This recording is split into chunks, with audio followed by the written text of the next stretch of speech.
के साथ सीरियस होते देख आरोही झट से बोली, कुछ लोग काम भी करते हैं, सब आपकी तरह ऑफिस में आकर नहीं जाते। अगर कुछ काम नहीं है तो क्या मैं जाऊं? नहीं, नक्श निरपेक्ष भाव से बोला। तो क्या काम है? आरोही आंखें दिखाते हुए गुस्से से बोली। भाई ने एम्यूजमेंट पार्क वाली जगह की मिट्टी टेस्टिंग भेजने को कहा है, वहाँ जाओ और जाकर थोड़ी मिट्टी टेस्टिंग के लिए भेजो। नक्श कहते हुए चेयर पर बैठ गया। अकेले जाऊं क्या? आरोही हैरानी से बोली। नहीं, किसी को साथ ले जाओ, नक्श ने कहा। ठीक है, मैं जाती हूँ, कहते हुए आरोही मुड़ी और केबिन के दरवाजे तक पहुँच गई। लेकिन दरवाजे को खोलते हुए वो रुक गई। उसे कुछ देर पहले की अपने कोवर्कर की बात याद आने लगी, जिसमें उसने सुना था कि आज बोर्ड मेंबर की तीसरी सदस्य यानी सुनीता आदित्य ऑफिस आएगी। इसलिए वो नक्श की तरफ मुड़कर कहने लगी, सर, आप अपनी मॉम से मिलना नहीं चाहते क्या? तुम जाओ, अपना काम करो। नक्श थोड़ी रौब के साथ बोला, जिससे आरोही अपने मन में सोचने लगी कि आखिर नक्श का मूड अचानक क्यों बदल गया है। उसे अब भी वहीं खड़ा देख नक्श ने फिर कहा, क्या हुआ? अब काम करने का मन नहीं कर रहा? कुछ लोग काम भी करते हैं, सब मेरी तरह तो नहीं होते ना। नक्श को अपने कहे शब्दों को दोहराते सुन आरोही को थोड़ा गुस्सा आ गया। उसने क्या गलत कहा था? नक्श सो ही तो रहा था और इसमें इतना बुरा मानने वाली क्या बात थी? सोचते हुए उसने दरवाजे को पटक कर बंद करने से पहले तल्खी से कहा, यही मैंने भी कहा, लेकिन अगर आपका गुस्सा मुझ पर कम हो जाए और अपनी मॉम से नहीं मिलना चाहते तो 2 घंटों के लिए यहाँ से चले जाइएगा, क्योंकि मिसेस सुनीता आदित्य ऑफिस आने वाली है आज। मॉम? आरोही के केबिन से जाते ही नक्श बोला और सोचने लगा कि जरूर उसकी मॉम को खबर लग गई होगी कि वो यही मुंबई में है और अब वो उसे फिर से शादी की बात करके इरिटेट करने वाली है। वही शादी, वही बच्चे, वही भाई की प्रॉपर्टी और वही दोस्त की बेटी भव्या। नहीं सुनना मुझे ये सब कुछ, आरोही मैं आ रहा हूँ। नक्श बड़बड़ाते हुए केबिन से तेजी में निकला और आरोही के हाथ के पीछे पीछे चलते हुए उससे बोला, गुस्सा हो गई क्या? मैं भी चलता हूँ तुम्हारे साथ, अपनी कार से आ जाइएगा, मैं टैक्सी से जा रही हूँ। आरोही बिना मुड़े और बिना रुके गुस्से से बोलती हुई चली गई। इतना गुस्सा, कहते हुए नक्श भी उसके पीछे दौड़ा और दोनों ही लिफ्ट के अंदर चले गए। आरोही को मुंह फुलाए लिफ्ट के एक कोने में खड़ा देख नक्श भी दूसरे कोने पर खड़ा हो गया और अनजाने भाव को जाहिर करते हुए अपने होठों को गोलाकार स्थिति में ढालकर सीटी बजाने लगा, जिसे सुनने के 10 सेकंड बाद ही आरोही बोली, क्या आप भूल गए हैं कि हम ऑफिस में हैं? आरोही के डांटने पर नक्श बिल्कुल किसी सभ्य विद्यार्थी की तरह एक जगह खड़ा हो गया और एक टक लिफ्ट के दरवाजे की तरफ ही देखने लगा। लिफ्ट के खुलते ही वो और आरोही एक साथ ही निकलने के लिए आगे बढ़े, जिससे दोनों के कंधे आपस में टकरा गए। अचानक हुए इस टक्कर से आरोही गुर्राते हुए नक्श को देखने लगी, जिस पर नक्श ने अपने दोनों हाथों को बाहर की तरफ फैलाया और अपने आप को झुकाए हुए बोला, लेडीज फर्स्ट, प्लीज पहले आप जाइए। मैं जा ही रही थी नक्श आदित्य। नक्श के दिखाए गुस्से से भी प्रबल गुस्से को दिखाते हुए आरोही चिल्लाई और तेज कदमों से चलते हुए बाहर निकल गई। इधर बंगलौर में एकांशी ने जब अपना सूप और हॉट चॉकलेट खत्म कर लिया तब वहाँ से उठकर रूम की तरफ चलने लगी। लिफ्ट तक पहुंचकर अचानक ही उसे अपने फोन का ख्याल आया, जो कि उसने रेस्टोरेंट के टेबल पर ही छोड़ दिया था। वापस उधर जाने से पहले एकांशी का मन थोड़ा खींच गया। पहले ही वो अनलकी कस्टमर बन चुकी थी और अब दोबारा जाकर वो वैसा ही कुछ अनटेस्टफुल डिश नहीं खाना चाहती थी। गुस्सा होते हुए वो धीरे धीरे आगे बढ़ी और वापस से लाउंज एरिया के अंदर चली गई। अपने टेबल तक पहुंचने से पहले ही उसे वहाँ वही वेटर दिखा जो कि उसे सर्व करने आया था और अब टेबल से प्लेटों और कप्स को उठा रहा था। उसकी बातों पर ध्यान न देते हुए वो आगे बढ़ी। तभी उसके कानों में कुछ ऐसे शब्द पड़े कि वो रुक गई और उस वेटर की बातों को सुनने लगी, जो ब्लूटूथ की मदद से किसी से कह रहा था, आज एक कपल आया हुआ था हमारे होटल में। जब उसकी लवर ने सैंडविच और कोल्ड कॉफी ऑर्डर किया तो वो चुपके से आकर उसका ऑर्डर कैंसिल कर गया और जिंजर सूप का ऑर्डर दे दिया। और तो और उसने मुझसे कहा कि अगर वो लड़की जो उसके साथ थी वो जिंजर सूप पी लेती है तो वो मुझे अच्छी टिप देगा और उसने अपना वादा पूरा भी किया। आज रात को हम दोनों पार्टी करेंगे पैसे से। ना, मुझे भी पहले यही लगा था कि वो लड़का उस सफेद कपड़े वाली लड़की के साथ कोई प्रैंक करने की कोशिश कर रहा है, लेकिन बाद में जब मैं सर्व करने गया तब मुझे पता चला कि जिस लड़की के लिए वो ये सब कर रहा था उसे सर्दी थी और इसीलिए उसने जिंजर सूप का ऑर्डर किया था। बातें करते हुए वो वहाँ से प्लेट और बाकी चीजों को लेकर चला गया। उसकी सारी बातों को सुन चुकी एकांशी की आंखें आंसुओं से भर गई। वो सोच में पड़ गई कि अयांश आखिर क्या चाहता है। हर बार उसके सामने होने से वो उसे हर्ट किए बिना नहीं हटता और उसके पीठ पीछे उसे हर तरह से प्रोटेक्ट भी करता है। पहली बार अयांश ने उसे तब प्रोटेक्ट किया था जब उसके पिता ने उस पर हाथ उठाया था और अयांश ने वो थप्पड़ अपने ऊपर ले लिया बिना किसी हेजिटेशन के। उसके बाद जब उसने जूहू के मेंशन पर अपने पैर को शीशे से जख्मी कर लिया था तब अयांश से उसके पैर में लगे कांच को निकाला तक नहीं जा रहा था। उसके बाद भी उसने उसके पीरियड में भी हेल्प किया था और आज जब वो नाम मात्र बीमार थी तब भी वो उसे सीक्रेटली तरीके से उसे प्रोटेक्ट कर रहा था। लेकिन इन सब का क्या मतलब था? क्या वो उसके लिए कुछ महसूस करता था? इन सभी ख्यालों में खोए हुए उसने अपने फोन को उठा लिया और शर्म और उत्सुकता से लाल हो चुके गालों को अपने हाथों से छुपाने की कोशिश करते हुए लाउंज एरिया से निकल गई। लेकिन वो लिफ्ट की तरफ मुड़ती इससे पहले ही उसकी नजर होटल के एंट्रेंस पर पड़ी, जहां से अयांश की लंबी कद वाली फिट बॉडी आसानी से दिखाई दे रही थी। यह जानने के बाद कि अयांश ने उसके फिक्र में जिंजर सूप का ऑर्डर किया था, वह बस दूर से ही अयांश को एक नजर देखना चाहती थी, इसलिए वो थोड़ी हेजिटेट करते हुए ही सही लेकिन आगे बढ़ी और एंट्रेंस तक पहुंच गई। उसका मन खुश था इस वक्त, जिसकी वजह से उसका चेहरा बाकी दिनों के तुलना में काफी निखरा हुआ नजर आ रहा था। चेहरे पर मुस्कान और आंखों में चमक लिए वो अयांश की तरफ बढ़ने लगी। लेकिन अभी वो ठीक से खुशी को महसूस भी नहीं कर पाई थी कि उसकी नजर अयांश से बात करती हुई खूबसूरत कृति पर पड़ी, जो कि बात करने के अगले ही पल उसके सीने से जा लग गई। किसी दूसरी लड़की को अयांश के सीने से यूं लगा हुआ देख उसकी अब तक की सारी खुशी एक झटके में खत्म हो गई। धीरे धीरे उसके चेहरे पर आई मुस्कान भी गायब होना शुरू हो गई और उसने अपने होंठ को भींचकर अंदर की तरफ खींच लिया। लेकिन वो एक कदम आगे बढ़ती उससे पहले ही उसने पीछे से किसी को अपने मुंह और नाक पर हाथ रखते हुए महसूस किया, और वो जो कोई भी था उसने एक हाथ से उसे खींचना भी शुरू कर दिया था। अचानक से उसके आंखों के आगे सब कुछ धुंधला सा होने लगा और उसे अपने शरीर में कमजोरी के साथ साथ बेहोशी भी महसूस होने लगी। सड़क तक जाने से पहले ही वो अपना होश पूरी तरह खो बैठी और उसके हाथ पांव भी ढीले होने लगे, जिससे उसका फोन जो उसने हाथ में पकड़ा हुआ था वो नीचे जमीन पर गिर गया। आंखें खुलने पर एकांशी ने खुद को एक बेड पर पाया, जो कि उसके रूम की तरह तो बिल्कुल भी नहीं था। कमरे में सिगरेट की तीखे धुएं की गंध उसे साफ महसूस हो रही थी। बेड से उठने पर उसने अपनी नजरों को चारों तरफ घुमाया। वहाँ कमरे में कोई भी नहीं था, पर सिगरेट के धुएं से वो ये समझ गई कि वहाँ कुछ देर पहले कोई था जरूर। देखने पर कमरा किसी आलिशान से घर का मालूम हो रहा था। बेड के सामने ही एक बड़ी सी एलईडी टीवी थी, जिसमें से कोई आवाज नहीं आ रही थी। हालांकि वो ऑन जरूर था और उसके स्क्रीन पर एक अजीब सी अश्लील। आंखें खुलने पर एकांशी ने खुद को एक बेड पर पाया, जो कि उसके रूम का तो बिल्कुल भी नहीं था। कमरे में सिगरेट की तीखे धुएं की गंध उसे साफ महसूस हो रही थी। बेड से उठने पर उसने अपनी नजरों को चारों तरफ घुमाया। वहाँ कमरे में कोई भी नहीं था, पर सिगरेट के धुएं से वो ये समझ गई कि वहाँ कुछ देर पहले कोई था जरूर। देखने पर कमरा किसी आलिशान से घर का मालूम हो रहा था। बेड के सामने ही एक बड़ी सी एलईडी टीवी थी, जिसमें से कोई आवाज नहीं आ रही थी। हालांकि वो ऑन जरूर था और उसके स्क्रीन पर एक अजीब सी अश्लील मूवी चल रही थी। कुछ समय पहले की घटना को याद करते हुए एकांशी तब डर गई जब उसे एहसास हुआ कि वो होटल के एंट्रेंस गेट की कुछ दूरी से किडनैप कर ली गई थी। डरते हुए जब उसने बेड की दूसरी तरफ देखा तो उसकी आंखें हैरानी से फैल गई, क्योंकि वहाँ राजवी भी मौजूद थी। उसकी बंद आंखें और बिना हरकत के शरीर को देख ऐसा लग रहा था जैसे उसे भी यहाँ बेहोश करके ही लाया गया था। उसके कंधे पर हाथ रखते हुए एकांशी ने उसे हिला कर देखा तो उसे यकीन हो गया कि वो सच में बेहोश है। इसलिए उसने उसे होश में लाने के लिए एक दो बार उसका नाम पुकारा, राजवी, राजवी, राज। इतना कहते हुए ही उसने कमरे के दरवाजे के खुलने की आवाज को सुना, जिससे बिना कोई देरी किए वो वापस से बेड के दूसरी तरफ बेहोश होने का नाटक करते हुए लेट गई, ताकि वो जो कोई भी था वो उसे नुकसान ना पहुंचाए और यहाँ से एक बार फिर चला जाए। इधर दूसरी तरफ जब अयांश कमरे में लौटा तब वहाँ कहीं भी एकांशी को ना देखकर थोड़ा परेशान हो गया। कमरे के सोफे पर अब भी बैग्स को बिना अनपैक किए देख उसे ऐसा लगा जैसे एकांशी ब्रेकफास्ट के बाद कमरे में लौटी ही नहीं थी। कल रात की वो प्लेट, अदरक वाली चाय और दवाइयाँ और वही कॉफी टेबल पर रखा हुआ देख अयांश ने जल्दी से अपने फोन को निकालकर राघव के पास कॉल कर दिया। कॉल रिसीव होते ही अयांश जल्दबाजी में कहने लगा, एकांशी कहाँ है? उससे कहो कि रूम में वापस आए। सर, मिसेज आदित्य मेरे साथ नहीं है। मैं तो उन्हें लाउंज एरिया में छोड़कर आपके साथ ही बाहर निकला था। फोन की दूसरी तरफ से राघव ने कहा, जाओ जाकर लाउंज में चेक करो, उसके बाद उससे कहो वो कमरे में आए। इतना कह लेने के बाद अयांश ने कॉल कट कर दिया और फोन को टेबल पर रखकर एकांशी के खाए चॉकलेट रैपर्स को देखने लगा।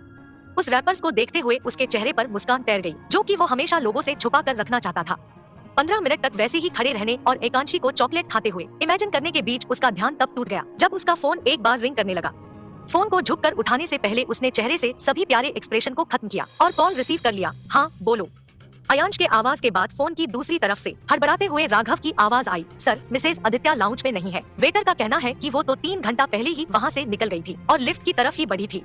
राघव की पूरी बात सुनने के बाद अयांश की धड़कनें जैसे 1 मिनट के लिए रुक सी गई। उसके होंठ कुछ बोलने को खुल रहे थे, लेकिन शायद मन की बेचैनी और एकांशी को खो देने के डर से वो कुछ नहीं बोल पा रहा था।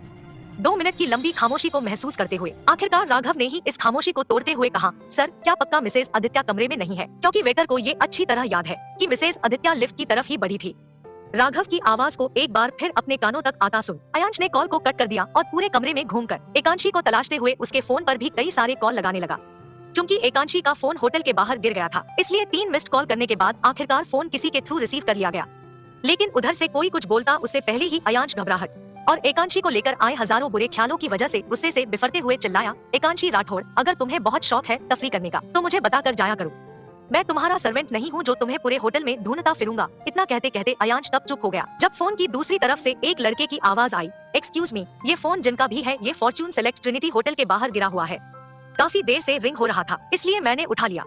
अगर आपका गुस्सा और चिल्लाना खत्म हो गया हो तो क्या आप इस फोन को आकर ले जाएंगे? कॉल को कट करने के बाद अयांश बिना देरी किए तेजी से कमरे से दौड़ते हुए बाहर निकला और लिफ्ट की तरफ भागा। वहां पहुंचकर उसने देखा लिफ्ट ग्राउंड फ्लोर की तरफ बढ़ रही थी और वो ऑक्यूपाइड भी थी, इसलिए और अधिक वक्त को जाया न करते हुए अयांश सीढ़ियों की तरफ भागता है। चौथे फ्लोर से सीढ़ियों से उतरने में आमतौर पर 10 मिनट का वक्त लगता था, लेकिन अयांश उन लम्हों में एकांशी के लिए इतना फिक्रमंद था कि वो मात्र 5 मिनट से भी कम वक्त में नीचे पहुंच गया।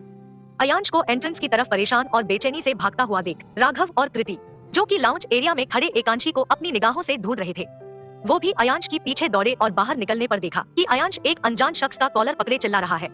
वहीं उस अनजान शख्स के हाथ में एकांशी का फोन देख अयांश को ऐसा लगा जैसे एकांशी को गायब करने में उस शख्स का ही हाथ है।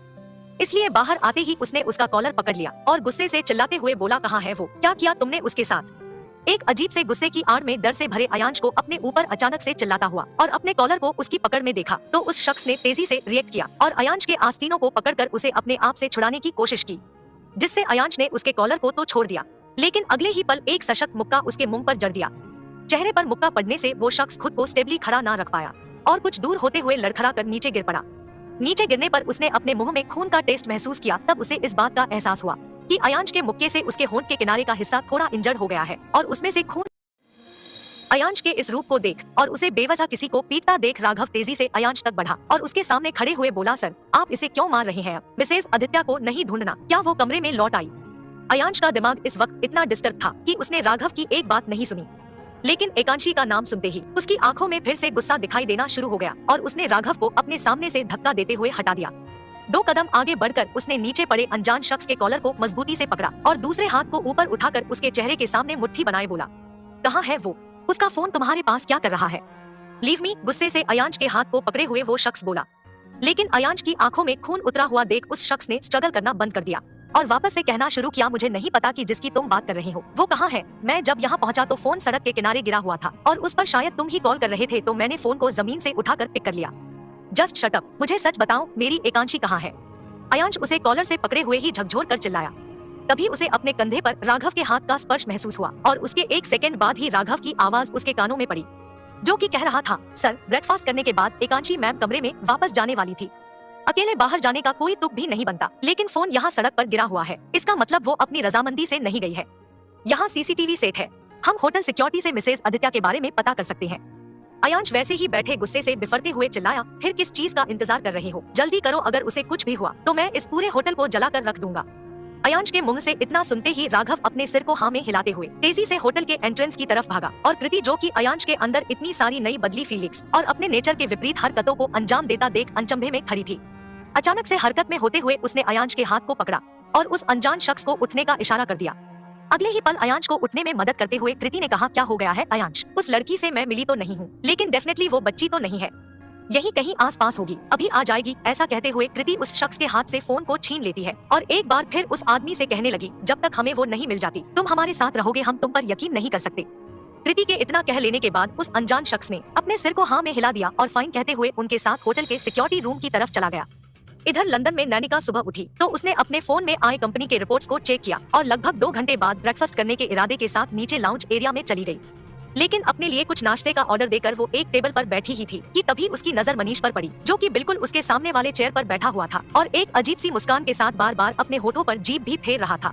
उसे इग्नोर करते हुए नैनिका अपने फोन को अनलॉक कर उसमें कुछ इधर उधर की चीजें देखने लगी। तभी उसे अपने सामने वाली चेयर खींचने की आवाज आई, जिससे उसने अपने आंखों को फोन से निकालकर सामने की तरफ देखा। वहाँ चेयर पर मनवीर को बैठा देख उसे पहले तो 2 मिनट तक ये समझ नहीं आया कि अचानक से मनवीर कहाँ से आ गया, लेकिन ज्यादा ना सोचते हुए उसने नाराजगी से कहा, क्या कर रहे हो तुम यहाँ? याद है ना मेरी बहन से अगले हफ्ते शादी है तुम्हारी, या अब उसे भी धोखा देने का इरादा है? अपने शब्दों पर ध्यान दो नैनिका, मैं यहाँ तुम्हारे लिए हूँ। मनीष के गंदे इरादे वो इतना ही बोल पाया था कि तभी नैनिका टेबल पर अपने हाथ को पटकते हुए गुस्से से उठी और बिना ध्यान दिए कि आसपास काफी लोग हैं, जोर से चिल्लाई, मुझे तुम्हारी प्रोटेक्शन की जरूरत नहीं, मुझ पर दया करना बंद करो, मैं तुम्हारी कुछ भी नहीं लगती। अगर मनीष मेरे साथ कुछ करना भी चाहता है तो तुम्हें क्या, मैं मरती भी रहूंगी तब भी अब तुमसे मदद नहीं लूंगी, जाकर अलीशा के बाहों में सो जाओ। इतना कहने के बाद नैनिका की आंखें आंसुओं से भर गई और वो मनवीर की तरफ और अधिक ना देखते हुए वहाँ से दौड़ते हुए होटल के ग्राउंड एरिया की तरफ चली गई। उसके चिल्लाने से लाउंज में उपस्थित सारे लोग नैनिका और मनवीर की तरफ ही देखने लगे थे। हालांकि नैनिका क्या कह रही थी ये उनमें से वही समझ पाए थे जो इंडियन थे, बाकी सब बस इतना ही समझ पाए कि 2 कपल के बीच किसी चीज को लेकर लड़ाई शुरू है, जिसकी वजह से जब नैनिका वहाँ से भाग गई तब सब मनवीर को देखते हुए बातें बनाने लगे। नैनिका के जाने के बाद मनवीर उसके ओवर रिएक्ट हरकत के बारे में सोचने लगा। वो हमेशा से ऐसी तो नहीं थी और उसने तो बस यही कहा था कि वो उसे प्रोटेक्ट करना चाहता है, इसमें इतना गुस्सा करने वाली क्या बात थी? ऐसा सोचते हुए मनवीर भी अपनी जगह से उठकर नैनिका के पीछे भागा।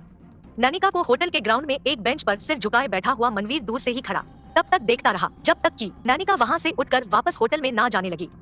नैनिका की आंखों के लालीपन और उसके गालों पर आंसुओं की बूंद देख मनवीर और अधिक अपने इमोशन और प्यार को बांध कर न रख सका और तेजी से उसके आगे आते हुए एक बार उसका नाम पुकारा, नैनी। नहीं हूँ मैं तुम्हारी नैनी, मुझे मेरे हाल और जिंदगी में अकेला छोड़ दो। नैनिका मनवीर को धकेलते हुए वहाँ से निकली, लेकिन अभी 2 कदम आगे बढ़ी ही थी कि तभी उसने अपने कलाई पर मनवीर की मजबूत पकड़ को महसूस किया और अगले ही पल उसने खुद को गार्डन के एक पेड़ के विपरीत दबा हुआ पाया। अब तुम्हें क्या चाहिए? मनवीर को अपने सामने देख नैनिका चिल्लाई, जिस पर मनवीर ने भी नैनिका के कलाई को पकड़कर पेड़ के पीछे दबाया और खुद उसके बिल्कुल करीब आकर बोला, तुम क्या चाहती हो? ऐसा कहते हुए उसकी आंखों में वही प्यार दिख रहा था जो नैनिका 1 साल पहले तक अपने लिए देखा करती थी। मैं कुछ भी नहीं चाहती मनवीर, प्लीज मुझे अकेला छोड़ दो। तुम्हें और अलीशा को एक रूम में नहीं देख सकती थी। तुम दोनों की शादी की बात सुन सुनकर मेरा दिल छलनी हो रहा था हर रोज, इसलिए यहाँ होटल में रह रही हूँ, लेकिन यहाँ भी तुम हर रोज मेरे आसपास ही घूमते हुए नजर आ रहे हो। छोड़ चुके हो तो छोड़ के क्यों नहीं जा रहे हो? प्लीज लीव मी, नैनिका गुस्से से चिल्लाई। नहीं छोड़ सकता तुम्हें, नहीं छोड़ पा रहा तुम्हें यहाँ अकेला, मनवीर भी चिल्लाया। पिछले 1 साल से अकेली ही रह रही हूँ, अब किस अकेले पर? इतना सुनने के बाद नैनिका ने अपने गालों से मनवीर के हाथों को हटा दिया और उसके सीने पर हाथ रख दूर धकेलते हुए कहा, घर चली जाऊं? क्या तुम हर रोज मुझे अपनी सुहागरात दिखाकर अजीहत देना चाहते हो? नैनिका के अचानक धकेलने से मनवीर कुछ दूर को लड़खड़ा गया। नैनिका के बचकानी हरकतों से गुस्सा होते हुए मनवीर एक बार फिर आगे बढ़ा और नैनिका को वापस से पेड़ के विपरीत दबाते हुए चिल्लाया, तो तुम्हें इस बात से प्रॉब्लम है कि मैं अलीशा से शादी कर रहा हूँ? हाँ। नैनिका भी अपनी आंखों में गुस्सा लिए चिल्लाई और फिर धीरे धीरे अपनी आवाज को कम करते हुए कहने लगी, हाँ हाँ, इससे ही प्रॉब्लम है, नहीं होना चाहिए क्या? मनवीर ने अपने हाथ को पेड़ पर मारते हुए कहा, नहीं होना चाहिए। जब तुम अयांश से शादी के लिए रेडी थी तो इस सच को भी एक्सेप्ट कर लो। अयांश से शादी, इन शब्दों को सुनने के बाद नैनिका शांत हो गई और सोचने लगी कि उनकी शादी वाली बात तो सिर्फ उन दोनों को ही पता थी, फिर मनवीर इस बारे में कैसे जान गया था? वो सोच ही रही थी कि मनवीर एक बार फिर बोला, ऐसी क्या वजह थी कि तुम मेरे गुस्से को खत्म होने का इंतजार नहीं कर सकती थी? क्या मैंने कभी भी तुमसे कहा था कि मैं अपने रिश्ते से मूव ऑन रहा हूँ या तुम्हें छोड़ रहा हूँ? मैं तो बस नाराज था तुमसे और तुमने एक बार भी मुझे मनाने या मिलने नहीं आई, बल्कि उसके विपरीत अयांश को फंसाने में लग गई और अब तुम्हें मेरा किसी और से शादी करना बुरा लग रहा है। आखिर क्यों?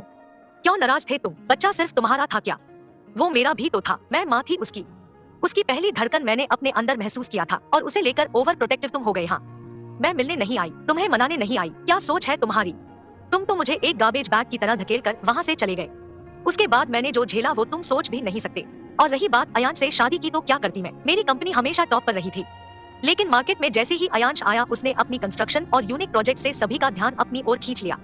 मेरे परमानेंट कस्टमर भी आदित्य ग्रुप को अपना प्रोजेक्ट देने लगे। मेरी कंपनी लगातार लॉस में जा रही थी और उस वक्त मुझे अयांश के सहारे के अलावा कुछ भी नहीं दिख रहा था। इतना कहते हुए नैनिका ने मनवीर की बाहों को पेड़ से नीचे किया और वहाँ से चलते हुए आगे बढ़ते बढ़ते बोली, जानते हो मुझे अयांश के सहारे की जरूरत क्यों पड़ी? क्योंकि मेरा साथी, मेरा प्यार, हर मुश्किल में मेरा साथ देने वाला मनवीर खुराना मुझे उस बच्चे की मौत का जिम्मेदार मानता है, जिसकी धड़कनें मेरे अबॉर्शन करने से पहले ही रुक गई थी। अबॉर्शन कराने से पहले ही ये शब्द मानवीर के दिल में किसी खंजर की तरह महसूस हुई और वो बिल्कुल निस्तब्ध वहीं एक जगह बिना कुछ बोले खड़ा नैनिका को जाता देखता रह गया। उसने उसे एक बार रोकने की कोशिश की, लेकिन वो अपने अवरुद्ध हो चुके गले से एक शब्द भी ना निकाल पाया और अगले ही पल गार्डन में उगे मुलायम घास पर घुटनों के बल बैठ गया। उसका दिमाग नैनिका के कही बातों के अलावा और कुछ भी अतिरिक्त ना सोच सका और उसकी आंखें आंसुओं से भर गई। इधर बंगलौर में एकांशी ने अपनी आंखों को तो बंद करके सोने का नाटक कर लिया, लेकिन वो ये भूल गई कि जब वो पहले सोई थी तो किस पोजीशन में सोई थी। इसलिए जब कमरे में इंदौर के एमएलए का बेटा आया तो पहली नजर में ही उसे एकांशी के नींद में ना होने की बात पता चल गई और वो दरवाजे से आगे बढ़कर सीधे उसकी तरफ को चला आया। एकांशी ये साफ महसूस कर पा रही थी कि उसके करीब कोई बढ़ रहा है, इसलिए उसने अपनी आंखों की पलकों को और तेज हो चुकी धड़कनों को स्थिर करने की नाकाम कोशिश शुरू कर दी। इसी कोशिश में कब उसने बेडशीट को भींचना शुरू कर दिया उसे खबर भी नहीं लगी। हालांकि उसकी ये कोशिशें वो एमएलए का बेटा आसानी से ऑब्जॉर्व कर पा रहा था, इसलिए उसने अपने चेहरे को एकांशी के कानों के करीब किया और एक अजीब सी हंसी हंसते हुए बोला, डोंट वरी स्वीट हार्ट, आज रात को सारा डर निकाल दूंगा तुम्हारा। पहले मैं, उसके बाद मेरे दोस्त तुम्हारे डर को हमेशा हमेशा के लिए मिटा देंगे। उसके बाद तुम्हें और तुम्हारी दोस्त को वापस से होटल में छोड़ देंगे, लेकिन उससे पहले मैं तुम्हारे जिस्म के हर एक अंग को टेस्ट करूंगा, तो तैयार रहो इसके लिए। इतना कहने के बाद वो वहाँ से हटकर चला गया। आंखें बंद किए हुए एकांशी ने दरवाजे के बंद होने की आवाज सुनी और तेजी से उठकर बैठ गई। उसकी बातों का मतलब वो अच्छे से समझ गई थी, इसलिए उसके हाथ पांव ठंडे होने लगे थे और हथेलियां और माथे का हिस्सा पसीने से तरबतर होना शुरू हो गया। तब जाकर उसने राजवी को एक बार और हिलाकर जगाने की कोशिश की, लेकिन जब वो नहीं उठी तो एकांशी बेड से उतरकर कमरे में फोन या वहाँ से बाहर निकलने का रास्ता ढूंढने लगी। काफी देर तक कमरे में ही चारों तरफ घूमते रहने के बाद वो थक गई, लेकिन उसे ना तो कोई फोन दिखा और ना ही दरवाजे के अलावा कोई और बाहर जाने का रास्ता। दरवाजे को खोलने की कोशिश में भी वो नाकाम ही रही, इसलिए जब वो अपने सभी तरीकों से हार गई तो वापस बेड पर चढ़कर बैठ गई और सोचने लगी कि क्या अयांश उसे ढूंढ रहा होगा या उसके लिए परेशान होगा। अपने आप से सवाल करते हुए उसने अपने दिल में सभी सवालों को इस वजह से दफना दिया क्योंकि अयांश कभी भी उसके साथ नहीं रहना चाहता, और अब जब वो उससे दूर हो गई है तो भला वो उसके लिए परेशान क्यों होगा। अपने एक ख्याल से दूसरे ख्यालों पर आते हुए वो एक बार फिर सोचने लगी कि अगर किडनैपर अपने प्लान में सफल हो जाते हैं तो वो कभी भी अयांश का प्यार नहीं पा सकेगी। पहले ही उसकी नजर में वो एक ऑर्डिनरी कैरेक्टरलेस लड़की है, और अब उसके साथ ये सब कुछ। अगर सच में आज वो खुद को नहीं बचा पाती है तो अयांश कभी भी उसे एक्सेप्ट नहीं करेगा, और सच कहे तो वो खुद ही अयांश के पास वापस नहीं जाएगी बल्कि अपने आप को ही खत्म कर देगी। उन लड़कों को अपने करीब पहुंचने से पहले ये सभी ख्याल उसने मन को और अधिक विचलित करने लगे, जिससे उसकी आंखें आंसुओं से भरने लगी, जो कि धीरे धीरे लुढ़कते हुए उसके गालों और कपड़ों पर गिरना शुरू हो गई। आधे घंटे तक यूं ही सीलिंग फैन को टकटकी बांधे घूरते रहने के बाद उसे अपने बगल में सोई राजवी के शरीर में कुछ हलचल नजर आई, जिसकी वजह से वो उसे उठने में मदद करने लगी। लेकिन राजवी ने उसकी मदद लेने के बजाय उसे दूर कर दिया और गुस्से से कहा, तुमने क्या किया मेरे साथ। एकांशी ने एक बार फिर उसे सीधा होने में मदद करते हुए कहा, मैंने कुछ भी नहीं किया, मैं खुद जब उठी तो इसी कमरे में थी। झूठ मत बोलो, तुमने जरूर मेरे साथ कुछ किया है। मैं अपने कमरे में जा रही थी और फिर अचानक मेरे मुंह पर किसी ने हाथ रखा और आंखें खुलने पर तुम मेरे सामने हो। इन सब का एक ही मतलब है, तुमने मुझे चोट पहुंचाने के लिए ये सब कुछ किया है, राजवी ने कहा। राजवी के मुंह से इतना सुनने के बाद एकांशी ने और उसे समझाने की कोशिश नहीं की और वापस से अपनी जगह तक सरक आई। वहाँ कमरे में बैठे हुए राजवी और एकांशी के बीच काफी देर तक कोई बातचीत नहीं हुई, लेकिन दोनों ही इस सिचुएशन में डरी हुई थी। अब आसमान की चमक भी गायब होते हुए रात के अंधेरे को अपने में समाने लगा था, जिसे देखते हुए राजवी बोली, अयांश हमें ढूंढ रहा होगा क्या? मुझे नहीं पता। एकांशी रूम के छोटी सी बंद खिड़की की तरफ देखते हुए बोली, अंधेरा होने लगा है, वो अब तक हमें क्यों नहीं ढूंढ पाया? क्या उसे हमारी जरा भी फिक्र नहीं है? राजवी ने कहा, मुझे नहीं पता। एकांशी एक बार फिर बेध्यान से बोली, मैं कमरे में जा रही थी, लिफ्ट में एंटर होते ही किसी ने मेरे मुंह पर हाथ रखा और मैं बेहोश हो गई। तुम यहाँ कैसे आई? राजवी ने पूछा। मुझे नहीं पता। एकांशी अयांश और उस लड़की को गले मिलते हुए याद करते हुए बोली, क्या तुम्हें कुछ पता भी है? राजवी उसे बिल्कुल खोए हुए से देख बोली। तभी कमरे का दरवाजा खोल दिया गया और एक सेकंड बाद ही कमरे के अंदर 4 लड़के आकर खड़े हो गए। उन लड़कों में से 2 लड़कों को देख एकांशी तुरंत पहचान गई कि वो वही लड़के हैं जो इंदौर में उसे परेशान कर रहे थे। उन लड़कों में से एक को अपने करीब आता देख एकांशी चिल्लाई, मुझसे दूर रहो, मेरे पास मत आना। चलो स्वीट हार्ट, हमने बहुत समय से इंतजार किया, अब मजे करने की बारी, हम तुम्हें सेटिस्फाई करेंगे। एमएलए का बेटा एकांशी के कंधे की तरफ अपना हाथ बढ़ाते हुए बोला, जिस पर एकांशी ने तेजी से उसे पीछे धकेल दिया और अपने कानों पर दोनों हाथों को रखकर चिल्लाई, मुझसे अपने हाथों को दूर रखना। एकांशी के धकेलने से एमएलए का बेटा नीचे फर्श पर जा गिरा, जिससे उसे अपने आप में ही अपमानित महसूस होने लगा। गुस्से से उसकी नाक और माथे की त्वचा सिकुड़ना शुरू हो गई और वो उठकर चिल्लाया, तुम्हारी इतनी हिम्मत कि तुमने मुझे धक्का दिया। 3 महीने पहले तुम्हारी वजह से मैंने इतनी इंसल्ट महसूस की थी और आज फिर तुमने मेरी इंसल्ट की। इतना कहते हुए वो आगे बढ़ा और एकांशी के गालों को अंगूठे और तर्जनी से पकड़ते हुए फिर कहना शुरू किया, आज मैं तुम्हें बताऊंगा कि असली इंसल्ट क्या होती है। आज तुम खुद ही अपने कपड़े उतारोगी हम सब के सामने। उसके हाथ के दबाव को अपने गालों पर कसा हुआ महसूस कर एकांशी ने अपने बांजू से वो पेन निकाल लिया और उस लड़के के हाथ में घाव देने के लिए तेजी से बढ़ाने लगी, लेकिन वो ये करती इससे पहले ही दूसरे लड़के ने आकर उसके हाथ को पकड़ लिया और पेन को उससे छीनकर कमरे में ही दूर फेंक दिया। एकांशी की इस हरकत से एमएलए का बेटा और अधिक नाराजगी में नजर आने लगा और अगले ही पल उसने एकांशी के गाल पर एक जोरदार तमाचा मार दिया।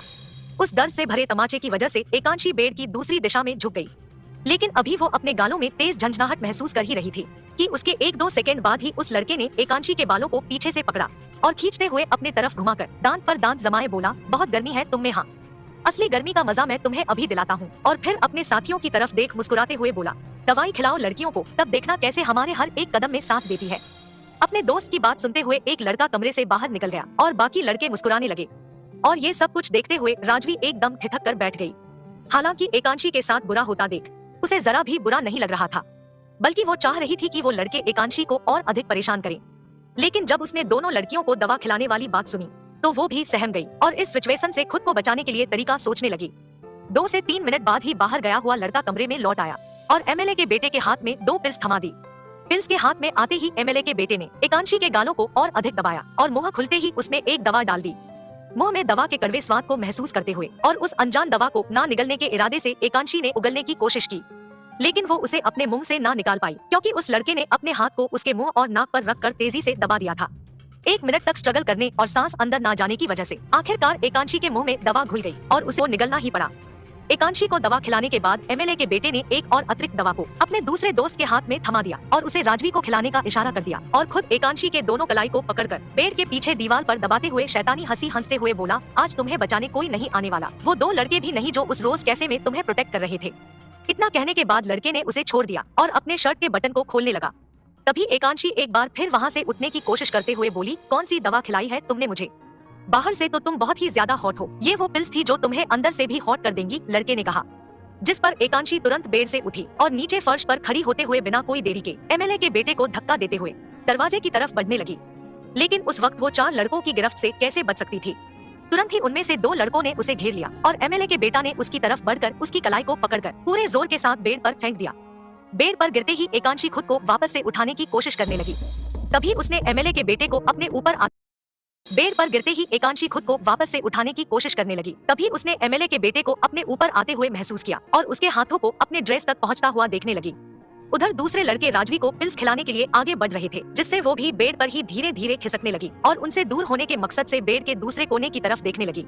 पहले एकांशी के साथ बुरा होता देख उसे काफी मजा आ रहा था, लेकिन अब जब ये मुसीबत खुद की तरफ बढ़ती हुई नजर आई तब राजवी का चेहरा डर से पीला पड़ने लगा और उसने मन ही मन एकांशी का यही उन लड़कों के साथ सौदा कर खुद को बचाने के प्लान के बारे में सोचा। इसलिए जब वो लड़के अपने हाथ को उसे पकड़ने के लिए बढ़ाने लगे तब उसने अपनी आवाज में जबरदस्ती के दृढ़ता को बनाते हुए कहा, मेरे करीब मत आओ, तुम जानते नहीं हो मैं किसकी गर्लफ्रेंड हूँ। अगर तुम सब ने मुझे एक उंगली से भी छुआ तो वो तुम सभी के टुकड़े कर देगा, इसलिए बेहतर होगा कि हम एक डील कर ले। राजवी की आवाज से सारे लड़के जहाँ थे वहीं रुक गए और एक उपहास भरी मुस्कान के साथ उसकी तरफ ही देखने लगे। यहाँ तक कि इंदौर के एमएलए का बेटा भी एकांशी के कपड़ों तक अपने हाथ को बढ़ाते हुए रुक गया और अपनी भौहों को ऊपर चढ़ाते हुए अपने दोस्तों की तरफ देख बोला, तुम सब वहाँ खड़े उसके बॉयफ्रेंड वाली धमकी से डर गए क्या, या फिर उसके साथ डील करना चाहते हो? खिलाओ उसे दवाई और उसके बाद जो जी चाहे वो करो उसके साथ। इतना कहने बाद एमएलए के बेटे ने अपने सिर को एकांशी की तरफ नीचे किया और एक शैतानी मुस्कान के साथ उसी लटों में अपनी उंगली को फंसाए बोला, इस लड़की को कोई नहीं छुएगा, इसका जिस्म सिर्फ मेरे लिए बनाया गया है, इसके शरीर की खुशबू मेरे सांसों तक पहुँचने के लिए है, आज रात के लिए मैं इसका मालिक हूँ। उसके हर एक शब्दों को सुनने के बाद एकांशी, जो कि लगातार उस लड़के के पकड़ से छूटने के लिए छटपटा रही थी, वो और अधिक डर को अपने दिल में महसूस करने लगी। उसके शरीर का हर एक हिस्सा घबराहट से ठंडा पड़ने लगा था और तो और उसे गाल पर जहां उस लड़के ने उसे थप्पड़ मारा था वहां उंगली के लाल निशान उभर आए थे और उसमें दर्द और रुक रुक कर तेज झंझनाहट भी महसूस हो रही थी। अपने बॉडी को अयांश के अलावा किसी और के साथ जोड़ने के बदले वो मरना कबूल करती। इसलिए जब एमएलए के बेटे का ध्यान उसके दोस्तों और राजवी पर केंद्रित था तब उसने अपने बाजुओं को छुड़ाकर एमएलए के बेटे को अपने ऊपर से धकेलना चाहा ताकि वो जल्दी से उठकर उस पेन को उठा सके और किसी और को ना सही पर अपने आप को इन सब अजियतों से आजाद कर दे। लेकिन एमएलए के बेटे के दबाव के आगे वो थोड़ा सा भी मूव ना कर पाई। कितनी भी मजबूती से कोशिश करने के बाद भी वो उसे हिला तक ना सकी और एक बार फिर उसके सिर को अपनी तरफ झुकता हुआ देखने लगी। अपने आप को बचाने की उम्मीद को खोते हुए एकांशी की आंखों के कोनों से अब लगातार गर्म और तड़प से भरे आंसू गिरने लगे। भय से उसने अपनी आंखें बंद कर ली। अपनी आंखों के अंधेरे में उसे सिर्फ एक ही चेहरा नजर आ रहा था और वो चेहरा अयांश का था, जो हर पल के साथ उससे अंधेरे में कहीं दूर जाता हुआ दिखाई दे रहा था। अयांश को अपने आप से इतनी दूर जाता हुआ देखकर एकांशी से रहा नहीं गया और वो वेदना में उसका नाम पुकार बैठी, अयांश। एकांशी के मुंह से किसी लड़के का नाम सुन एमएलए का बेटा उसके बिल्कुल करीब आ गया और धीरे से उसके गर्दन पर अपने तर्जनी को रख सहलाते हुए नीचे की तरफ ले जाने लगा। तभी कमरे के दरवाजे पर एक जोरदार बैंग की आवाज आई और अगले ही पल पुलिस का एक पूरा ग्रुप अपनी अपनी राइफल और गन लिए कमरे के अंदर दाखिल हो गया। उन पुलिस वालों के बिल्कुल पीछे अयांश, राघव और कृति भी अंदर की तरफ बढ़ आए। चूंकि ये सब कुछ आधे मिनट से भी कम समय में हुआ था, इसलिए एमएलए के बेटे को एकांशी के ऊपर से और बाकी 3 लड़कों को राजवी के करीब से हटने का मौका नहीं मिला। हालांकि जब अयांश कमरे के अंदर दाखिल हुआ तब एकांशी के ऊपर एक लड़के को देख उसके दिल की बेचैनी और अस्थिर जज्बात गुस्से में तब्दील हो गई, जिसकी वजह से वो वक्त को और अधिक बर्बाद न करते हुए आगे बढ़ा और एमएलए के बेटे का कॉलर पीछे से ही पकड़कर एकांशी के ऊपर से बेतरतीबी से खींचकर अपने सामने खड़ा कर दिया। एमएलए के बेटे को एक नजर देखते ही उसे याद आ गया कि ये वही लड़का था जिसने एकांशी को उस कैफे में पहले भी परेशान किया हुआ था। इसलिए बिना सोचे समझे ही उसने अपने हथेली को बंद कर मुक्का बनाया और एक जबरदस्त मुक्का उसके चेहरे पर जड़ दिया। इधर एकांशी भी अयांश और पुलिस को कमरे में देख थोड़ी राहत में आ गई और तो और जब अयांश ने उस लड़के को उसके ऊपर से उठाकर उसके मुंह पर पंच मारा तब थोड़ा और राहत महसूस करने लगी। हालांकि तब भी उसके शरीर की कंपन और ठंडापन खत्म नहीं हुआ था, यहाँ तक कि वो बेड से उठकर फर्श पर सीधा खड़ा होने में भी कांप रही थी। अयांश के मुक्का मारने से एमएलए का बेटा नीचे फर्श पर गिर गया, जिसके बाद अयांश ने अपनी नजरों को उससे हटाकर बेड से धीरे धीरे उतरती एकांशी की तरफ घुमा दिया। उसकी लाल आंखें और पसीने से तरबतर चेहरे को देख अयांश के दिल में एकांशी को प्रोटेक्ट ना कर पाने की वजह से गिल्ट महसूस होने लगा और शायद यही वजह थी कि अयांश की हरकतें स्थिर और ठंडी हो चली। एक पल के बाद वो एकांशी को बेड से अपनी बाहों में उठाने के लिए मुड़ने लगा। वहीं राजवी के मुंह में भी उन लड़कों ने पिल्स डाल दी थी, लेकिन अयांश और पुलिस के आ जाने के बाद उसने वो दवा अपने मुंह से निकालकर वहां फर्श पर फेंक दिया और मगरमच्छ के आंसू दिखाते हुए जल्दी से बेड के एक ओर से उठकर दौड़ते हुए अयांश की तरफ बढ़ गई। इधर एकांशी ने अयांश को ठंडे हाव भाव के साथ अपनी तरफ बढ़ते देखा तो इस बात को सोचकर सहम गई कि कहीं अयांश एक बार फिर उसे ही इन सभी घटित घटनाओं का दोषी ना बना दे और उन लड़कों को अपने प्रति उकसाने का जिम्मेदार ना ठहराने लगे। इसलिए वो लड़खड़ाते हुए ही सही, लेकिन बेड से उठकर ठंडे टाइल्स पर खड़ी हो गई। उसके आंखों के आंसू अब भी बराबर थे, जो हर एक सेकंड के साथ उसके गालों पर लुढ़कते हुए नीचे गिर रहे थे। अपनी नजरों को अयांश के ऊपर टिकाए हुए उसने ये नोटिस किया कि उसकी तरफ बढ़ते हुए अयांश के ठंडे भाव कमजोर पड़ने लगे हैं और आहिस्ता आहिस्ता उसके चेहरे पर इमोशन नजर आने लगा है। उसके आंखों में गिल्ट और प्यार भरे इमोशन को देख अब एकांशी ने भी अपने दिल के डर को खत्म करने की कोशिश की और अयांश के सीने से लगकर अपने साथ हुई हर एक बुरी घटना के बारे में बताना चाहा, ताकि उसके दिल के अंदर उठे दर्द की लहर कम हो सके। वो उसकी बाहों में 2 पल के लिए ही सही पर खुद को महसूस करा सके, लेकिन वो अपनी बाहों को उठाकर उसको अपनी करीब आने के लिए इशारा करती। उससे पहले ही राजवी पैनिक होने का अभिनय करते हुए बिजली के प्रकाश से भी तेजी से आकर अयांश के सीने से लग गई और अपनी बाहों को घेरा बनाकर अयांश के पीठ को कसने लगी, जबरदस्ती के आंसुओं को अपनी आंखों से बहते हुए और अयांश की सहानुभूति को अपनी तरफ खींचने के इरादे से वो डर और घबराहट को जाहिर करते हुए कहने लगी, अयांश, इन्होंने मेरे साथ थैंक गॉड सही वक्त पर आ गए, मैं बहुत डर गई थी अयांश। ऐसा कहते हुए राजवी ने अयांश के हाथों को किसी भी तरह से अपने ऊपर महसूस नहीं किया, जिसकी वजह से उसने उसके शरीर को अपनी बाहों से और अधिक कसते हुए कहना जारी रखा, मुझे मत छोड़ना अयांश, मुझे दूर मत करना, प्लीज मेरे साथ रहना, मुझे बहुत ज्यादा डर लग रहा है। इधर एकांशी अपनी बाहों को हल्का ऊपर किए बीच में ही रुक गई। राजवी और अयांश को देखकर उसका उदास, तकलीफों के बोझ को सहता दिल अब और अधिक डिप्रेस महसूस करने लगा। अपनी आंखों को उस ओर देखकर खुद को और कष्ट में डालने की हिम्मत एकांशी को ना हुई और धीरे धीरे वो अपनी नजरों को नीचे फर्श की तरफ घुमाने लगी। वहीं उसके अचानक गले लगने से अयांश पहले ही कुछ खींच सा गया और जब उसने उसकी पकड़ को अपने ऊपर कसते हुए पाया तो उसके माथे पर कुछ हल्का बल पड़ गया। कमरे में आने के बाद उसने तो राजवी के यहाँ मौजूदगी को नोटिस तक नहीं किया था। हालांकि सुबह के सीसीटीवी फुटेज में उसने पहले राजवी की किडनैपिंग वीडियो देखी थी, उसके बाद ही उसे फुटेज में एकांशी नजर आई थी।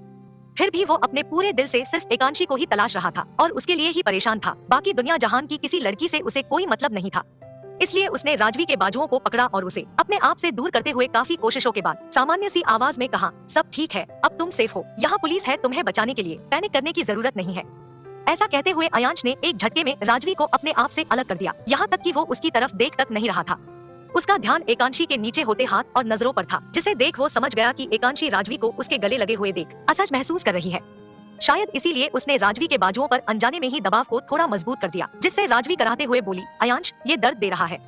उसकी आवाज से अयांश का ध्यान एकांशी पर से टूट गया और उसने राजवी के बाजुओं को छोड़ दिया। अपने सिर को हल्का सा पीछे की तरफ घुमाकर अयांश ने राघव से कहा, राघव, राजवी को कार में ले जाओ। जी सर, राघव जवाब के साथ आगे बढ़ने लगा और राजवी को पकड़ने के उद्देश्य से अपने हाथ को आगे कर लिया, जिसे देख राजवी ने एक बार फिर अयांश के हथेली को पकड़ा और अपने सिर को ना में हिलाकर घबराहट भरी आवाज में कहने लगी, अयांश, प्लीज मुझे तुम्हारे साथ रहना है, मुझे बहुत डर लग रहा है। प्लीज, इतना कहते कहते ही उसने अयांश के नाराजगी भरे एक्सप्रेशन को अपने ऊपर ही देखा, जिससे अगले ही पल उसने उसके हाथ को छोड़ दिया और हेल्पलेस भाव के साथ वहीं खड़ी हो गई। आगे बढ़कर अयांश ने गुमसुम और अपने दर्द को अपने दिल में ही दफनाती एकांशी को ऊपर से एकांशी भी अयांश के प्रेजेंस को अपने सामने महसूस कर पा रही थी, लेकिन उसकी हिम्मत नहीं हो रही थी कि अब वो उसे देखे या फिर अपने आप को इनोसेंट प्रूफ करने के लिए कुछ कहे, क्योंकि आज से पहले कभी भी अयांश ने उसका यकीन नहीं किया था। इसलिए वो चुप थी, अपने आप से ही लड़ते हुए। तभी उसने अपने बाएं तरफ के गाल पर अयांश के हाथ का स्पर्श महसूस किया, जो कि धीरे धीरे उसके आंसुओं को पोंछते हुए गाल पर पड़े निशान को सहलाने लगा। अयांश के द्वारा इतने कोमलता से खुद को ट्रीट करता महसूस कर एकांशी भी खुद के अंदर हिम्मत जुटाकर अपने सिर को उठाने लगी। उसकी आंखों के पलकों पर अब भी क्रिस्टल की तरह चमकते आंसू मौजूद थे और चेहरा बिल्कुल कुम्हला कर छोटा दिखाई पड़ रहा था। उसके मासूम से चेहरे को यूं फिंका पड़ा देख अयांश के दिल में दर्द उतर आया और टीस की एक अनकही लहर उसके पूरे जिस्म में फैलने लगी। इसी बीच उसने अपने उंगलियों को एकांशी के गालों पर एक बार फिर सहलाया, लेकिन उसकी उंगलियां तब कुछ काम सी गई जब एकांशी ने अपने दांतों को जमाकर एक सिसकारी भरी आवाज निकाली। उसके चेहरे के एक्सप्रेशन को देख अयांश को ऐसा लगा जैसे उसके गाल का वो हिस्सा दर्द कर रहा हो छूने पर, जिससे वो थोड़ी देर तक रुका रहा और फिर भारी सी आवाज में पूछने लगा, क्या इसने तुम्हें मारा? अयांश के सवाल पर एकांशी एक टक उसे देखने लगी। उसकी आंखों में जवाब साफ दिखाई दे रहा था, जिसे बिना कुछ कहे ही वो जाहिर कर रही थी। उसके आंसुओं में छुपे पीड़ा भरे जवाब को अयांश भी समझ रहा था, इसलिए उसने अपने सिर को थोड़ा घुमाकर एमएलए के बेटे को घूरा, जो कि अब भी फर्श पर ही बैठा पुलिस के गन पॉइंट को देख रहा था। अगले ही पल अयांश के उतरे गुस्से का पारा एक बार फिर तेजी से शीर्ष तक पहुंच गया और बिना देरी के उसने एकांशी को अपनी बाहों में उठा लिया। अचानक से अयांश के द्वारा बाहों में कैरी कर लेने से एकांशी चौंक गई। उस एक लम्हे में उसका दिल तेजी से धड़कना शुरू हो गया और तो और उसकी आंखों में आंसुओं की जगह शर्म और असहजता जगह बनाने लगी। लेकिन जब उसने अयांश के चेहरे पर अपनी नजरों को टिकाया तब उसके जाने पहचाने से गुस्से को देखकर वो डर गई। उसे समझ नहीं आया कि एक पल तक उसे जेंटल तरीके से ट्रीट करता अयांश किस पर भड़क गया। कहीं ऐसा तो नहीं था ना कि उसने उसके सवाल का जवाब नहीं दिया। इसी वजह से अयांश नाराज हो गया। जब तक वो उसे लेकर चलता रहा तब तक एकांशी के दिमाग में उसके गुस्से की सैकड़ों वजह घूम गई और कहीं ना कहीं उसे अयांश के पुराने सभी सख्त बर्ताव भी याद आने शुरू हो गए, जिसकी वजह से उसने अपने एक हाथ को बंद कर अपनी पकड़ को और दूसरे हाथ से अयांश के ब्लेजर को जकड़ना शुरू कर दिया। उसकी हरकतों को जरा भी नोटिस न करते हुए अयांश आगे बढ़ता रहा और फिर एमएलए के बेटे के सामने आकर खड़ा हो गया। उसे 1 मिनट तक अपने क्रोधित आंखों से घूरते रहने के बाद अयांश ने बिना किसी वार्निंग के अपने जूते पहने पैर को हल्का ऊपर उठाया और एमएलए के बेटे के चेहरे पर मारते हुए चिल्लाया, how dare you to touch my girl. इतने देर के सन्नाटे के बाद अचानक अयांश के चिल्लाने की आवाज इतनी तेज और गुस्से से भरी हुई थी कि वहाँ उपस्थित सभी लोग 1 सेकंड के लिए कांप गए और अयांश को ही देखने लगे। वहीं एकांशी का दिल और दिमाग पहले ही एमएलए के बेटे द्वारा तनावग्रस्त कर दिया गया था, जिससे जब उसने अयांश को गुस्से से चिल्लाते सुना तो वो डर की वजह से समझ नहीं पाई कि अयांश किस पर गुस्से को उतार रहा था, क्योंकि उसने तब से अयांश के गुस्से को खुद पर ही उतरने की कल्पना की थी। इसलिए उसका दिमाग एकदम से चिल्लाने की आवाज पर सुन्न पड़ने लगा और धीरे धीरे वो खुद को किसी गहरे जगह में गिरता हुआ महसूस करने लगी। इधर अयांश ने ना ही बाकियों की परवाह की और ना ही अपनी बाहों में होश खोती एकांशी पर ही ध्यान दिया। उस वक्त उसका गुस्से से भरा अटेंशन सिर्फ और सिर्फ एमएलए के बेटे पर टिका हुआ था, जो अब भी फर्श पर गिरा हुआ था। हालांकि अयांश के मारने से उसके होठों और चेहरे पर कुछ घाव लग गए थे, फिर भी वो अपने चेहरे पर किसी भी तरह ग्लानि को जाहिर नहीं कर रहा था। उसे यूं ही बेशर्म की तरह एकांशी और अपने तरफ घूरता हुआ देख अयांश अपने गुस्से को और अधिक बढ़ने से रोक नहीं पाया और अपने पैर को एक बार फिर उठाए हुए एमएलए के बेटे की हथेली पर रखकर अपने शरीर के पूरे दबाव से कुचलना शुरू कर दिया। क्या यही हाथ तुमने मेरी वाइफ को छूने के लिए इस्तेमाल किया था? ऐसा कहते हुए अयांश लगातार उसके हथेली को फर्श के विपरीत कुचलता रहा। उन लम्हों में वो ना तो उसके हाथ से निकलते खून को देखकर रहम करने के मूड में था और ना ही एमएलए के बेटे की चीखों से ही उसे कोई फर्क पड़ रहा था। अयांश को बिना कुछ सोचे समझे उस लड़के के हाथों को इतनी बेरहमी से तकलीफ देता देख राघव तेजी से आगे बढ़ा और अयांश के कंधे पर हल्की थपथपी देते हुए बोला, सर आप प्लीज शांत हो जाइए और उसे छोड़ दीजिए। पुलिस यहाँ है, आप खुद को इनलीगल मैटर में इन्वॉल्व नहीं कर सकते। इतना कहने के बाद राघव की नजर एकांशी पर पड़ी। उसकी बंद आंखें और ढीले पड़ चुके शरीर को देख राघव ने अयांश को एकांशी की हालत को देखने की विनती की और फिर से कहने लगा, सर मुझे लगता है मिसेज आदित्य अच्छी स्थिति में नहीं है, हमें इन्हें तुरंत हॉस्पिटल लेकर चलना चाहिए। राघव की इस बात पर ध्यान देने के बाद ही कहीं जाकर अयांश को अपनी बाहों में एकांशी का शरीर कमजोर सा महसूस हुआ, जिसकी वजह से उसने अपने पैर को उस लड़के के हाथ से हटा लिया और एकांशी को बेहोशी की हालत में देख घबराई सी आवाज में कृति से बोला, मुझे तुम्हारी कार चाहिए। क्यों नहीं अयांश, चलो मैं भी चलती हूँ, कृति जल्दी से जवाब देती है और फिर एक पुलिस ऑफिसर की तरफ घूमकर सख्ती से ऑर्डर करती है, जब तक अयांश और मैं पुलिस स्टेशन नहीं आते तब तक इन लड़कों में से एक भी कस्टडी के बाहर नहीं जाना चाहिए। कृति की ऑर्डर पर पुलिस वाला चुप से अपने सिर को सहजता से हाँ में हिलाने लगा, जिसे देखने के बाद अयांश और कृति के साथ साथ राघव और राजवी भी बाहर चले गए। कृति के कार तक पहुंचकर अयांश ने एक जगह खड़ा होकर एकांशी के मासूम से चेहरे को देखना शुरू कर दिया। ऐसा पहली बार था जब अयांश की आंखों में आंसू की चंद बूंदें जमा हो गई थी। एकांशी की उदासीनत भरे चेहरे को देखकर अपनी लापरवाही की वजह से आज उसने लगभग एकांशी को खो दिया था। सुबह उस फुटेज क्लिप को देखने के बाद उसने कैसा महसूस किया था, वो एहसास वो कभी भी भूलने वाला नहीं था और न ही अब एकांशी को एक लम्हे के लिए अपने आप से दूर ही करने वाला था। इसलिए उसने अपने बाहों को समेटते हुए एकांशी को गले से लगाया और कृति की तरफ देख गंभीरता से बोला, क्या तुम कार ड्राइव कर सकती हो? हाँ, अंदर बैठ जाओ सब। कृति ने झट से जवाब दिया और कार के ड्राइविंग सीट पर बैठ गई। 2-3 सेकंड बाद राजवी भी पीछे की पैसेंजर सीट पर बैठने लगी, जिसे देख कीर्ति को जरा भी अच्छा नहीं लगा, क्योंकि स्कूल से लेकर कॉलेज तक उसे राजवी बिल्कुल भी नहीं भाती थी। लेकिन हालात के नाजुकता को देखते हुए उसने कोई रिएक्शन नहीं दिया। वहीं राघव अयांश के लिए दरवाजे को खोले खड़ा हो गया। एक पल के बाद अयांश को कार में एंटर हुआ देख उसने दरवाजे को बंद किया और खुद कृति के बगल वाले सीट पर बैठ गया।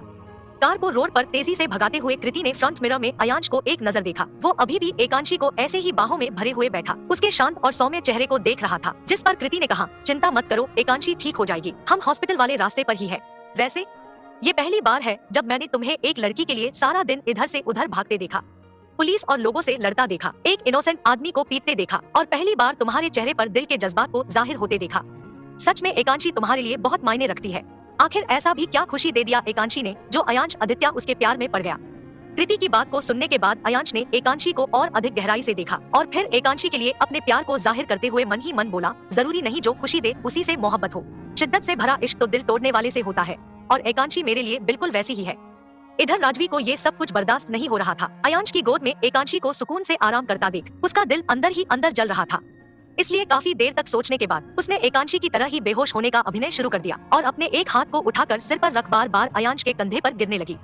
जिसे नोटिस करने के बाद अयांश तुरंत ही चिढ़ गया, जिसकी वजह से उसे झिड़कते हुए बोला, क्या तुम सीधा नहीं बैठ सकती? अगर तुम्हें इतनी ही नींद आ रही है तो कार के सीट पर सिर क्यों नहीं टिका रही? अयांश की बुरी तरह के डांट को सुनने के बाद राजवी की आंखें आंसुओं से भर गई। नाक भाव चढ़ाए उसने अपनी तबीयत के बिगड़ने की बनावटी बात को अयांश के सामने रखना चाहा, लेकिन वो अपने होठों को खोले कुछ कह पाती। उससे पहले ही होश में लौटती एकांशी दबी और लड़खड़ाई सी आवाज में कुछ कहने लगी। हॉट, मुझे गर्मी हो रही है। Hot, I feel so hot. Ekanshi आंखों को बंद और खोलते हुए खुद में ही कह रही थी। एकांशी को हल्के होश में आता देख अयांश के दिल में जैसे धड़कनें वापस आ गई। उसके चेहरे से तनाव कुछ कम होने लगा और उसने एकांशी की बात को सुनने के लिए अपने सिर को थोड़ा झुकाना शुरू कर दिया। आवाज काफी धीमी होने की वजह से वो पहले के 2-3 शब्द तो बिल्कुल भी समझ नहीं पाया, लेकिन जब उसने एकांशी के शब्दों पर गौर किया तो उसे समझ आ गया कि वो क्या कह रही थी। इधर मुंबई में कंस्ट्रक्शन साइट से लौटते हुए नक्श आरोही को अपने साथ ही कार से ऑफिस तक ले आया। हालांकि आरोही अब तक उसके बिहेवियर की वजह से नाराज थी, इसलिए पूरे रास्ते काम से रिलेटेड बात ही करती हुई आई थी, वो भी बिना नक्श की तरफ देखे। आरोही की निगाहों को अपनी तरफ एक बार भी ना घुमा हुआ देख नक्श भी अब तक अपसेट हो चला था, इसलिए वो भी इधर उधर की कोई बात नहीं कर रहा था। ऑफिस के पार्किंग एरिया में कार रुकते ही आरोही दूसरी तरफ का दरवाजा खोल निकल गई। कार से बाहर आते ही उसने खुली हवा में अपने अंदर लंबी लंबी सांसें भरी और फिर खिड़की की तरफ झूमकर नक्श से बोली, सॉइल टेस्ट की रिपोर्ट मैं अयांश सर को भेज दूंगी। आज बहुत काम किया है आपने, तो थक गए होंगे, घर चले जाइए, वैसे भी ऑफिस टाइम खत्म हो गया। इतना कहने के बाद आरोही ने अपने कलाई को उठाकर अपनी रिस्ट वॉच में वक्त को देखा और थकान की वजह से उबाऊ सा मुंह बनाते हुए एक बार फिर बोली, काम खत्म करने के बाद मैं टैक्सी लेकर घर चली जाऊंगी। साइड से यहाँ तक के राइड के लिए थैंक यू, गुड नाइट। शांति से उसके सारी बातों को सुनने के बाद भी जब नक्श ने पलटकर कोई जवाब नहीं दिया, तब आरोही अनमने मन से ही मुड़कर ऑफिस के अंदर की तरफ बढ़ने लगी और खुद में ही बड़बड़ाई, रहे हैं नक्श में भी अयांश सर का भूत घुस जाता है। फिर अपने सिर पर एक हल्की चपत लगाते हुए बोली, क्या जरूरत थी मुझे इन घमंडियों के खानदान में दिल लगाने की। इधर नक्श कार में वैसे ही बैठे साइड मिरर की मदद से आरोही को ऑफिस के अंदर जाता देखता रहा और उसके कहे बातों के बारे में सोचने लगा। अगले 1 मिनट तक चुपचाप बैठे रहने के बाद उसने कार के स्टीयरिंग को घुमाया और पार्किंग एरिया से निकलकर सड़क पर आ गया। आरोही के कही बातों की वजह से उसका मन और अधिक किरकिरा हो गया था, इसलिए कार के स्टीयरिंग को संभालते हुए वो फ्रस्ट्रेटेड भाव से कहने लगा, जाते जाते भी ताना देकर गई, काम ही तो कर रहा था, थोड़ा सा सो क्या गया, ऐसा लग रहा है कोई बहुत बड़ा जुर्म कर दिया है मैंने। मुझे पक्का यकीन है ऑफिस से निकलने के बाद अपने बॉयफ्रेंड को बुलाएगी, उसके बाद उसके साथ गुलू गुलू खेलेगी, लेकिन मुझे क्या, भाड़ में जाए घमंडी कहेगी। अपने दिल को इन सभी बातों से तसल्ली देते हुए नक्श ने अपने चेहरे पर झूठी मुस्कान कायम की, लेकिन वो खुद को आरोही और उसके बॉयफ्रेंड के बारे में सोचने से और अधिक रोक ना सका और अगले ही पल कार को वापस से ऑफिस की तरफ मोड़कर तेजी से भगाने लगा। इधर लंदन में सुबह से ही अपने रूम में बैठी हुई नैनिका अपने साथ 1 साल पहले हुए घटना के बारे में सोचकर रोए जा रही थी। उसके हाथ में इस वक्त वही लॉकेट था जो वो 1 साल से अपने गले में पहना करती थी। 1 साल पहले अपने बच्चे और मनवीर को खो देने के बाद उसने ये लॉकेट खुद ही डिजाइन किया था और उसके एक और मनवीर की वही एक और सोनोग्राफी रिपोर्ट की तस्वीर बनाई थी। उस लॉकेट को देखते हुए वो अपने उन्हीं यादों में खो गई थी कि कैसे उसने अपने बच्चे और मनवीर को खो दिया। 1 साल पहले गायना से मिलने के बाद नैनिका को ये पता चला कि वो 2.5 महीने की प्रेग्नेंट थी। इस बात को सुनने के बाद उसका मन कितना खुश था ये सिर्फ वही जानती थी। हॉस्पिटल से घर आने तक के रास्ते में उसने बच्चे के नाम से लेकर उसके स्कूल और उसके ड्रेसिंग स्टाइल तक के बारे में सोच लिया था और जल्द से जल्द मनवीर को ये न्यूज देना चाहती थी। इसलिए जब वो घर पहुंची तो उसने सबसे पहले मनवीर को कॉल किया और उससे बच्चे के बारे में यूं ही पूछ लिया, जिस पर मनवीर ने उससे कहा कि वो अभी बच्चे की प्लानिंग तो नहीं कर रहा, लेकिन अगर उनका एक बच्चा होता है तो वो उसे लेकर खुश होगा। मनवीर के इस जवाब से नैनिका उस वक्त थोड़ी डिसपॉइंट और अपसेट हो गई थी। उसे मनवीर के बच्चे की प्लानिंग ना करने वाली बात थोड़ी असहज कर गई थी, इसलिए उसने मनवीर को उस वक्त कुछ भी नहीं बताया और सोचा कि जब वो अपने काम को खत्म कर इंडिया वापस आ जाएगा तब वो उसे सब कुछ सामने से बताकर उसका रिएक्शन देखेगी।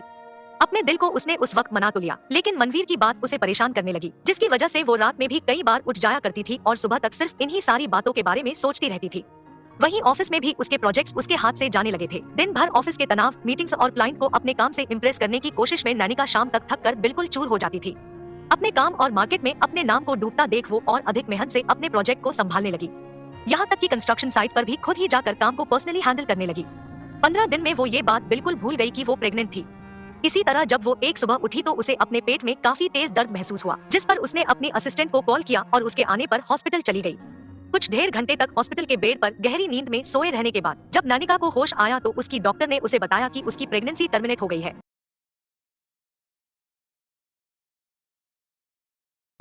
इसलिए उसे अबॉर्शन करवाना होगा ताकि भविष्य में उसके प्रेगनेंसी में कोई प्रॉब्लम ना आए। अपने बच्चे को खोने की बात सुनकर नैनिका कितनी ही देर तक उदास और आंखों में आंसू लिए डॉक्टर की केबिन में बैठी रह गई थी। तब उसके असिस्टेंट ने डॉक्टर से सारे प्रोसेस के बारे में समझा और उनसे सारे हॉस्पिटल पेपर्स लेकर नैनिका के हैंड बैग में रख दिया। हॉस्पिटल से घर तक आने के बीच में भी नैनिका बिल्कुल बेजान सी कार की सीट पर बैठी रही। उसकी असिस्टेंट उस रात उसे छोड़कर अपने घर नहीं गई, बल्कि उसके आंसुओं को तब तक पोंछती रही जब तक नैनिका सो नहीं गई। सुबह उठने पर नैनिका ने अपने आप को इस सच को एक्सेप्ट करने की हिम्मत दी और असिस्टेंट को अपनी प्रेगनेंसी के बारे में मनवीर को ना बताने का ऑर्डर दिया। जिस तकलीफ को वो झेल चुकी थी, वो नहीं चाहती थी कि मनवीर भी इसे फेस करे, इसलिए उसने असिस्टेंट को काम संभालने की जिम्मेदारी दी और उसे कहा कि वो खुद हॉस्पिटल जाकर डीएनसी करवा लेगी। उस दिन असिस्टेंट के वहाँ से चले जाने के बाद नैनिका जब किचन में अपने लिए कुछ बनाने लगी, तभी अचानक उसे किसी का हाथ अपने कमर के चारों तरफ कसता हुआ महसूस हुआ, जिससे वो डर कर चीख पड़ी। उसी वक्त उसने अपने कान के करीब मनवीर के फुसफुसाने की आवाज सुनी, तुम डर क्यों रही हो, मैं हूँ। मनवीर की आवाज सुनकर नैनिका का तेजी से धड़कता दिल कुछ सामान्य हुआ और मनवीर की तरफ मुड़ते ही उसे अपने बच्चे की याद आ गई। ना चाहते हुए भी वो उस समय खुद को रोक ना पाई और उसके सीने पर सिर रखे वेदना में रोने लगी। अचानक नैनिका को रोता महसूस कर मनवीर ने भी उसे अपनी बाहों में कसा और उसके बालों पर अपने होंठों के हल्की चुंबन को रखते हुए कहा, सॉरी, मुझे नहीं पता था कि तुम इतना डर जाओगी, नहीं तो मैं कभी तुम्हें पीछे से नहीं पकड़ता। नहीं, मैं डरी नहीं, बस तुम्हें बहुत दिनों बाद देखा ना तो बस थोड़ा। ऐसा कहते हुए नैनिका ने अपने दिल की तकलीफों को खुद में ही दफना लिया और अपने चेहरे पर नकली मुस्कान बनाते हुए कहा, तुम लिविंग में बैठो, मैं तुम्हारे लिए भी कुछ खाने को लेकर आती हूँ, फिर अपने सफर के बारे में बताना, ओके। मनवीर ने नैनिका के आंसुओं को पोंछा और उसके गाल पर किस कर वहाँ से लिविंग की तरफ बढ़ गया। कुछ समय बाद जब नैनिका अपने हाथों में प्लेट लिए किचन से निकलकर लिविंग रूम में आई, तब उसने मनवीर को बड़े गौर से किसी पेपर को घूरते देखा और बिना ध्यान दिए कि ये उसके हॉस्पिटल का डीएनसी फॉर्म था, वो बोली, मनवीर यहाँ आओ, क्या देख रहे हो तुम। इतना कहने के बाद जब उसने प्लेट को नीचे टेबल पर रख दिया और मनवीर की तरफ बढ़ी, तब उसकी नजर उस पेपर पर बने हॉस्पिटल मार्क कर पड़ी, जिससे वो लगभग दौड़ते हुए मनवीर के करीब पहुंचकर उससे पेपर को लेने लगी। मनवीर की आंखों में आंसू देख नैनिका को ये समझने में एक सेकंड भी नहीं लगा कि वो उसके अबॉर्शन फॉर्म को देख चुका है, इसलिए उसने अब और अधिक इसे छुपाने की कोशिश नहीं की और मिसकैरेज के बारे में बताने के लिए हिम्मत जुटाते हुए अपने होंठों को हरकत में लाने लगी। लेकिन वो अपने मुंह से एक शब्द निकालती उससे पहले ही मनवीर का गुस्सा उस पर फूट पड़ा। उसने उसके बाजुओं को अपने हाथों से कसा और झकझोरते हुए चिल्लाया, तुम प्रेग्नेंट थी और तुमने मुझे इसके बारे में बताने के बजाय मेरे बच्चे को टर्मिनेट कर दिया। मनवीर के गुस्से को अपने ऊपर इस तरह से उतरता देख नैनिका ने उससे समझाना चाहा कि वो अपने मन से अबॉर्शन नहीं करवा रही है, बल्कि उसका बच्चा पहले से ही दम तोड़ चुका है। लेकिन मनवीर ने उसे बोलने का कोई मौका नहीं दिया और बेतरतीबी से उसे फर्श के एक बगल फेंक दिया। मनवीर के धक्के से नैनिका खुद को संभाल नहीं पाई और अगले एक सेकंड के अंदर ही वो फर्श पर जा गिरी, जिसकी वजह से उसके बेली में तेज पीड़ा होने लगी और वो अपने आवाज में दर्द लिए मनवीर का नाम पुकारने की कोशिश करने